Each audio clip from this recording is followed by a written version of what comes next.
Monsieur le Président, Mesdames, Messieurs, depuis le début du quinquennat, nous assumons une rupture. Une rupture dans la manière de valoriser nos produits de santé et les industriels qui les développent et les produisent. Ce changement d'état d'esprit, il est antérieur à la crise. Mais la prise de conscience collective, à travers la crise sanitaire, de l'importance de réinvestir dans le secteur de la santé, et notamment dans celui des industries, est devenue une évidence pour l'ensemble de nos concitoyens. La souveraineté sanitaire de notre pays est une priorité. Notre politique, elle est équilibrée. J'assume être le ministre de la Santé qui favorise prioritairement l'accès au marché des traitements innovants parce que c'est cette politique qui nous permet et qui permet à nos patients de bénéficier des traitements dans des situations médicales où il n'existe pas ou peu d'alternatives thérapeutiques. Par ailleurs, et c'est une autre conviction, notre système doit se penser dans des enveloppes budgétaires définies, même si un effort très important a été fait cette année, j'y reviendrai. Parler de soutenabilité financière, ce n'est pas un gros mot, c'est une réalité, c'est la condition même de notre crédibilité. Nous devons rendre notre dépense efficiente et avoir une vraie réflexion sur la valorisation des produits de santé. Les baisses de prix sont nécessaires au cours du cycle de vie du médicament. La pénétration des génériques, des biosimilaires, dès les pertes de brevets, doivent être des priorités partagées entre l'ensemble des acteurs. Ces objectifs ne sont pas contradictoires, mais sont nécessaires pour avoir une politique de santé pérenne et soutenable pour notre système. Nous souhaitons que vos entreprises développent des traitements innovants et qu'ils viennent les produire en France.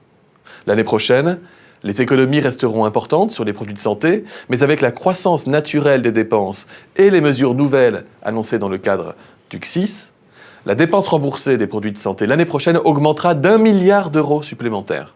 C'est une croissance qui est inédite, elle est assumée, et elle permettra une croissance de vos chiffres d'affaires plus importante que les années précédentes. La présentation du PLFSS 2022, vendredi dernier, c'est la traduction parfaite de nos engagements. Nous mettons en œuvre l'ensemble des mesures annoncées par le Président de la République lors du dernier CSIS. Je ne vais pas vous détailler ici toutes les mesures que nous portons et le débat parlementaire permettra de préciser toutes nos intentions. Mais je souhaite insister sur 2 d'entre elles, parce qu'elles sont directement en faveur de vos entreprises, celles qui investissent et produisent en France. Le critère industriel sera ajouté parmi les critères de fixation des prix dans la loi, permettant sa prise en compte, étant entendu que la valeur thérapeutique doit évidemment rester la porte d'entrée de nos réflexions pour récompenser les innovations. Les crédits CSIS octroyés par le CEPS pour récompenser les investissements industriels seront quant à eux augmentés pour arriver à 200 millions d'euros dès l'année prochaine et augmenter de 50 millions d'euros les années suivantes. Au-delà de toutes les mesures portées dans le PLFSS, nous avançons sur tous les autres chantiers et mon ministère est totalement mobilisé. Concernant nos achats hospitaliers, nous allons ajuster notre doctrine en faveur des PME innovantes et en donnant plus de prévisibilité à vos entreprises. Nous souhaitons également que nos CHU redeviennent de véritables acteurs de l'innovation avec des prises de participation facilitées dans des entreprises innovantes. Je suis convaincu que nous allons démontrer collectivement que notre politique porte ses fruits en termes de santé publique, mais aussi de réussite économique. Cette politique, elle doit se traduire par un accès plus rapide au traitement dès les essais cliniques, mais également elle doit générer des investissements financiers et permettre de créer des emplois sur notre territoire. Je sais que vos entreprises sont très engagées dans la production en France et je souhaite sincèrement vous en remercier.